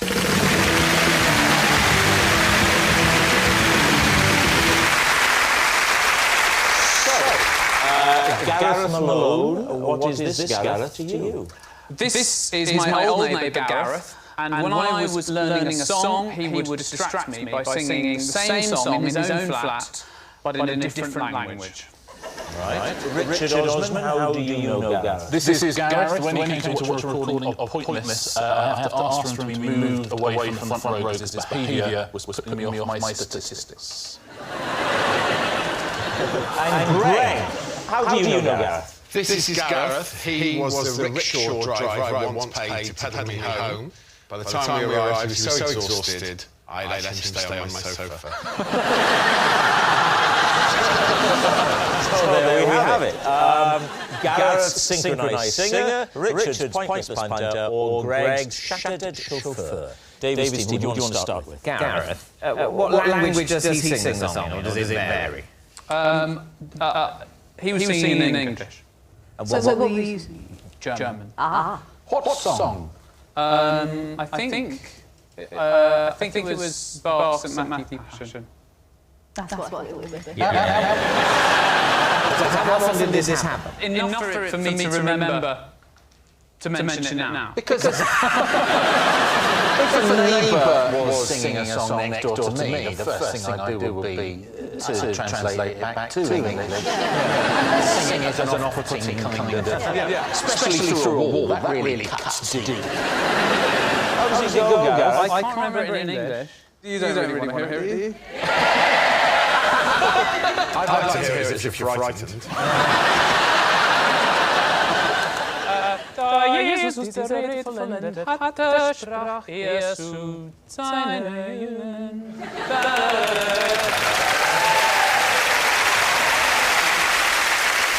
He was singing exactly the same song, the other side of the wall. Yeah, I mean, actually, I think upper semitone. So he's your neighbour, he's also called Gareth, he's singing the same song in a different language and a semitone different. Almost unbelievable. Now, Richard, what was the behaviour in the front row that Gareth did that was off your stat? I sit very close to the audience on points where my little desk is, and there's an audience very close to me. Xander is further away for contractual reasons. But lots of people come and see pointless regularly, and then they turn up early, they sit in the front row, and Gareth is one of those people. And there's a trick that people in the audience here, sure, if you've been to lots of shows, know that there's a way of getting yourself on a TV show which is laugh in an unusual way. Sorry. So now Amanda will almost certainly be on the show. So Gareth had a way of laughing. Didn't do the first show, he'd come to 2 shows, didn't do the first show. And then the second show, he clearly developed a laugh that sounded sort of like a donkey braying sort of laugh. Every time something funny was said. So we did like 4 times a show. Can we hear your version of the laugh? It'd be like a kind of... That sort of thing. I could hear it all the way through, so in the first recording break, I said to the floor manager, could you get him moved to the back? Can I ask a question at this point? How did Gareth react? Because if you were to pick somebody else and say, sorry, could you go and sit over there? They might be upset. I mean, how did he take it? No, floor managers are very good. They always say there's for camera reasons we need 3 more people at the back or something like that. You see, they always told the reason why. No, of course not. How do you think he feels now? He came up to me about 3 days later and said, I know why they moved me, so I was doing that laugh. And I said, yeah. In what context did he come up to you 3 days later and were you alarmed? During the recording, he sauntered up to you while you were halfway through reading out some information and went, by the way, Richard, I know why I moved the other, and I know why security are coming for me now.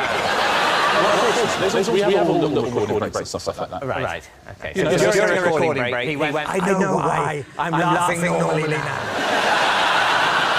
David, what about Greg? So, Greg, tell us your story. Not your whole life. Just a rickshaw bit. I had a very big celebration in the centre of town. What reason? I was celebrating leaving teaching.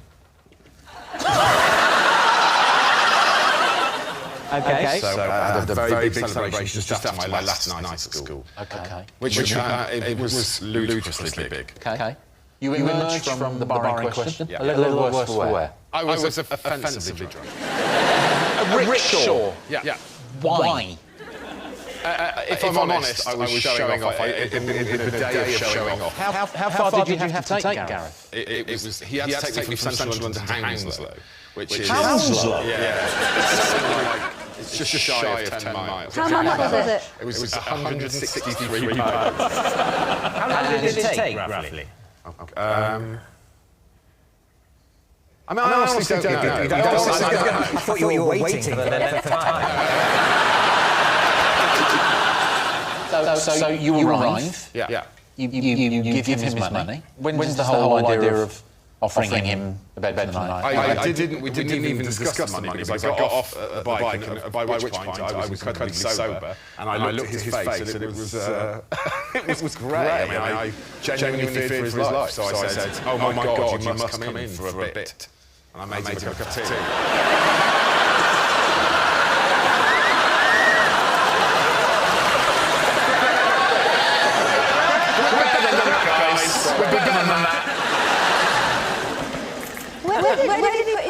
sure.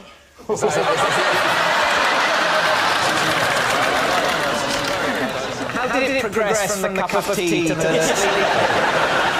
Because honestly, I was sober for Did you say probably said, would you come in for a bit? Exhausted from the bit. Let's be clear. You invited him up for a bit. You go.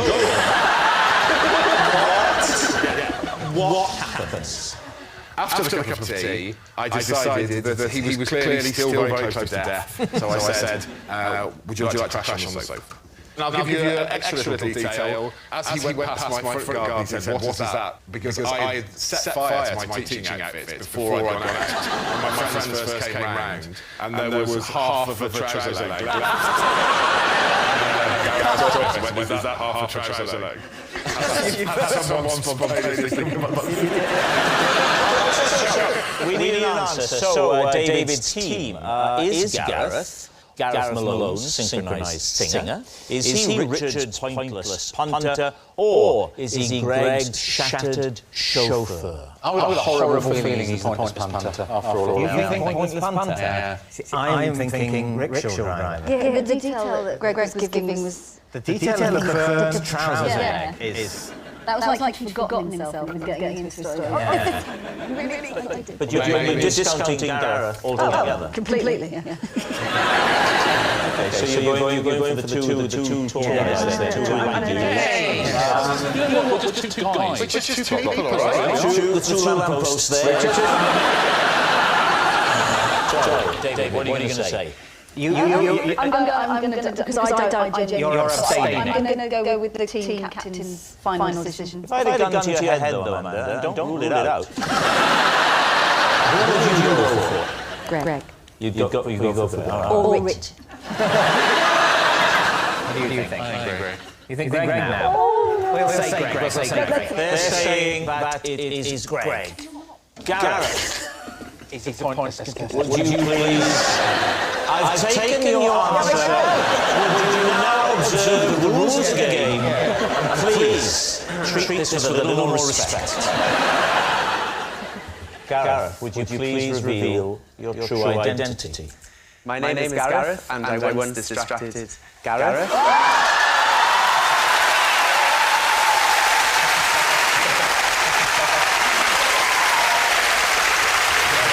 Yes, Gareth was Gareth's synchronised singer. Gareth, thank you very much indeed. I once had a holiday in a Frenchman's garage. Can I check if this is a euphemism? Seriously, how old are you roughly? I don't mean go. Oh, 17. 38? 30? Oh, so quite recently. What happened? Yeah. You're 38, right? Yeah. You're in France. Where was the garage? France. Whereabouts in Northern France. Whereabouts in Northern France? Brittany. In Brittany. So you ended up in Brittany. Southern Brittany. Southern Brittany. And you northern end of Southern Brittany. That's just south of me, Brittany. What's the name of the town? The town where I stayed in the Frenchman's garage was Van. You're in the van in the garage. Is this mixed up? What's a holiday in a van? Let me speak to you as another Welshman. Maybe you will understand me. Ask me a specific question. Did you book a holiday in a Frenchman's garage? No, I once had a holiday. When you arrived in the village or town called Van, did you already know you would be staying in a garage? No. Were all the hotels booked? No.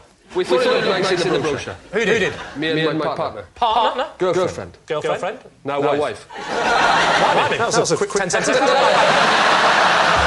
Okay. So you were going to Van. We went to Van. Right. Went to a tourist information place. You hadn't booked anywhere. We hadn't booked it. I'm with you. Right. What happened to the tourist information place? They said, what about this place? And we said, that looks nice. Lovely. The house with a nice door. Looked nice in the picture. So we went. So you got there. And when you got there, it was a garage. The house was nice, but we were in the garage. Was this garage decked out to look like a room, or was it just spanners. It looked like a room with a canoe on the side of a fuse box. Am I old before my time? Yes. At 38, you don't go on a crazy, we're not going to go. 38, we'll know where you're going. It's a nice room. You know, if it is true, you totally deserve what happened to you. I didn't say I didn't enjoy it. So you liked it, it was a deliberate It was a disaster. How long did you spend in the garage? 2 weeks. You spent 2 weeks? How much did you pay? It was very reasonable. You didn't have any windows in the garage? No. And you said there was a swimming pool? Yeah, they had a swimming pool. You were allowed to use it? No. I can't help thinking that what you're describing is more of a hostage scenario. What about Mrs. Gilbert? She wasn't Mrs. Gilbert then, but how did she react? Because she's looking at you, Rod, the tall, strapping, handsome Welshman, what everyone dreams of. Next to there, was there not a little part of her that died that day? And she said what you expected her to do? She wasn't very well, if I remember rightly. Was it carbon monoxide? All right, Lee, it's a complex tale. What do your team think? Absolute lie. It's a lie? Absolutely. Really? Based on just the floundering? Absolutely everything. What? All right, it did have windows. What are you thinking, Hal? It's like he's throwing things that seem so ridiculous. And Nobody would go and stay in a garage without windows. But I think Rod Gilbert. Okay, what's it going to be, Lee? Truth or lie? Lie. Lie. I think it's true, but I'll go with my team and say it's a lie. Say lie. Okay, Rod. Garage holiday in France. Garage holiday in the French garage in France.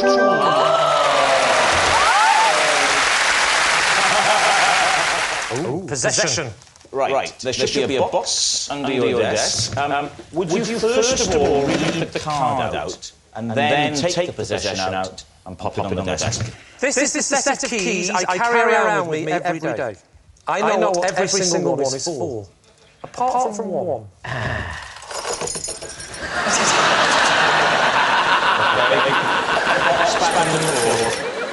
Just take us through the set of keys, Lee, in your own time. I don't feel you have to rush it. In his own time. It's all of our time, really.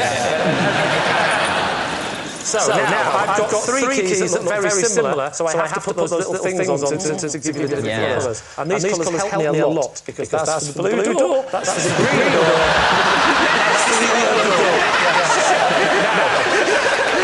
I'll never forget, because the blue door is blue, the yellow door is yellow, and the green one is my next door neighbour, Shaky Stevens. What lies behind those doors? So that's my front key. Now, generally it's a blue door, my front door. Okay. The green one generally is my next door neighbour, Stevie, but it isn't Shaky Stevens. I'm not an idiot. It's Howard Jones. And the yellow one is the key for the door at the back of the house. Now, this one, that's the key for the front door, the bottom lock. Bolt. Yes, I wish I could.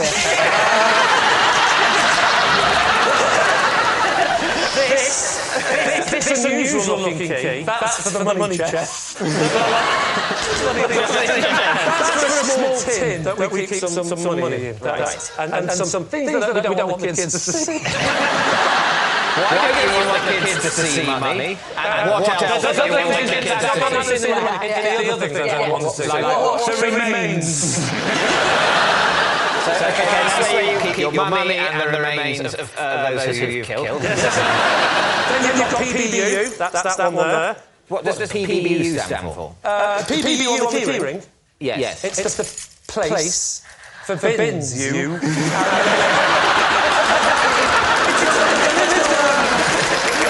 Just like that! He couldn't have made that up. It's true. We've got those outside little shed things you're supposed to put the bins in to make it look nice. And my wife constantly comes out and says, there's a place for the bins, you! And says, that's the day I put PVU on my thing. So you give yourself the job of remembering the night before the bin men are coming to go out and unlock these bins. Every time you go to put the rubbish away, you unlock the bin. No. This because the shed that the bin's kept in doesn't have the lock, the gate leading to the shed. My wife thinks more of the bins than then we've got this little baby here. Oh, this tells the story. This one is for the safe. But the safe, bizarrely, it was already in the house. And it's behind the picture. How exciting. The key has never fitted. We never know what's in the safe. Now, what is the picture in front of the safe? The picture of the safe. The safe doesn't exist. Well, there's a picture that doesn't exist in front of it. This is it. It's of your bins. This is you're going to find crazy. It's a picture of the safe.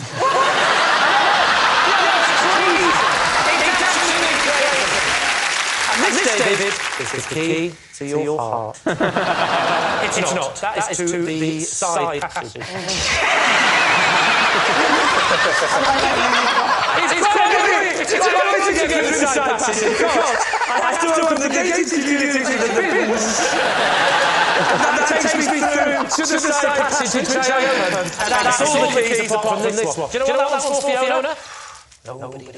And how did you get that key? That key. This is the bit that's not funny, I've got any jokes. My great-grandfather fought in the First World War. And he had a key round his neck, and we don't know what the key was for, but it was passed on. He gave it to his father, his father gave it to his father. He gave it to his father.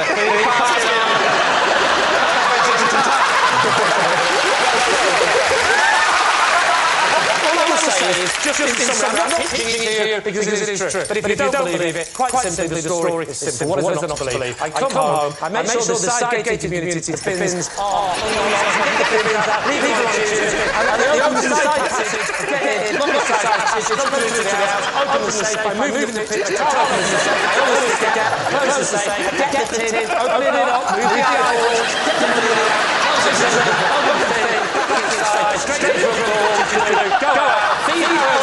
Jones's next story. What part of that are you telling me?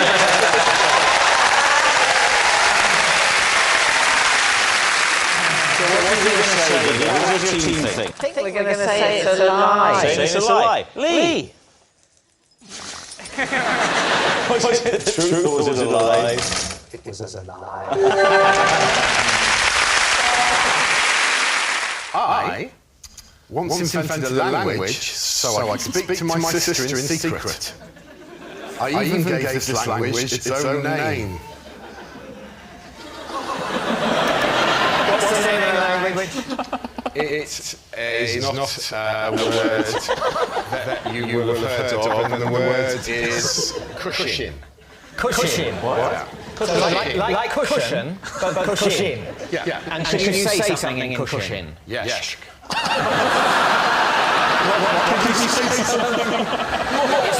that what yes is in cushion? I didn't claim that the language was sophisticated. I would say you're arbitrarily adding a sort of sh sound. So do a sentence. Okay. Ashk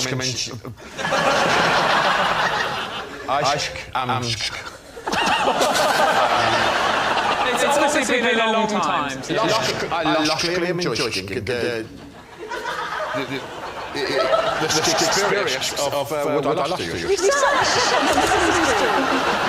If it's so simple, what do I say then? You said I'm loving the experience of what I No, like. I didn't. I said I'm largely enjoying the experience of what I like to. So it looks like it's not a sequel.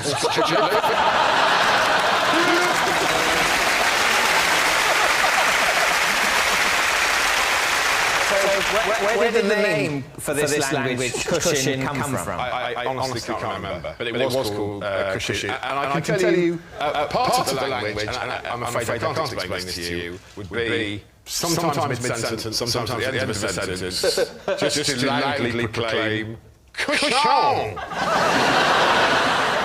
Cushion is talking with random if you can squeeze them in, and occasionally going cushion in the middle or the end of the sentence. You know, my parents. My parents they didn't work out cushion as simplistic as you clearly think it is. They didn't work it out, so... They didn't work it out. When you said, I want to go to the shop. They were going, hang on, David. Speak shop! So, David, it's been quite fulsome and detailed, but is it true or is it a lie? What do you think? Well, I believed him up until the point where he went, cushion! And then I... He's enjoying cushion. Well, he could be enjoying it with the fact that his sister is watching their secret language being out here. She won't dislike it. She'll be absolutely delighted.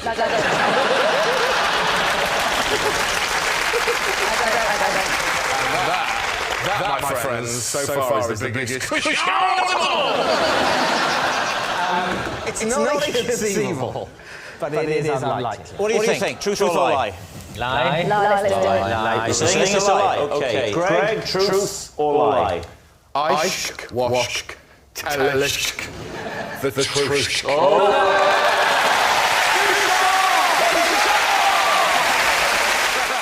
Whenever I see my postman Roy, he shouts, Oggy, Oggy, Oggy. And won't move on until I have replied, Roy, Roy, Roy.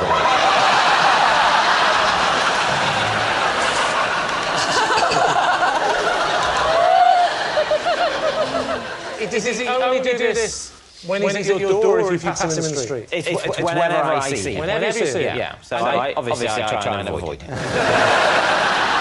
Is he a very friendly person? He is friendly, but his name is Oggy. No, Roy!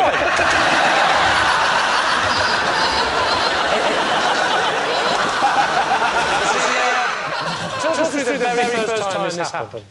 Well, he rang the doorbell because it was a recorded delivery thing. What was it? And what was it? I don't know, I wasn't there. I can't remember what it was. Right. Okay. So he's rang the doorbell, and then what happens? I'm not in. So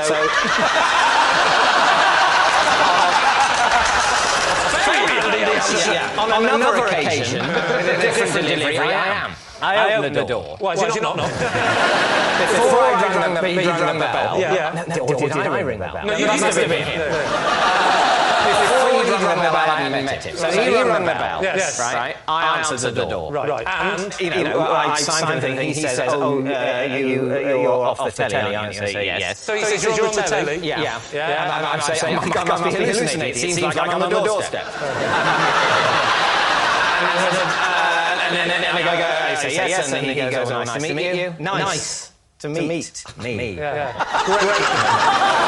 moment. Anyway, the next time I see him, is out on the street. Oh, I see. So this is a different time now, completely. Right. Now you just bump into him. And then he goes initially, hello. Then he goes, Oggy. And goes, like... And I've remembered his name is Roy. And he says, Roy. He makes me goes, Roy, like in a questioning way. And I go, Roy. Does he do it to everyone? I don't think he does it to everyone. Actually, much as I'm a funny person. I mean, peculiar. I don't, I'm not saying it's up to me to say. I hate this, but I would be hurt if I thought he did it with everyone. Tell us about the second time it happened. Can't really remember. Remember the second time, David? It's awkward. Talk us through the second incident now. Okay. I remember it as if it were yesterday. I am walking out of my out of the front gate. Right. Quite early in the morning. He's right at the top of the road on the corner, coming around with his trolley. Tell you what, I'll be the postman. Oh. Okay. Yeah. I'm walking. Okay. Zimmer frame. My trolley. I think you know what it is. Rob, you'd be whistling, I think. I was about to whistle. Now I'm coming out of the front door, slamming the front door, walking along. Oggy!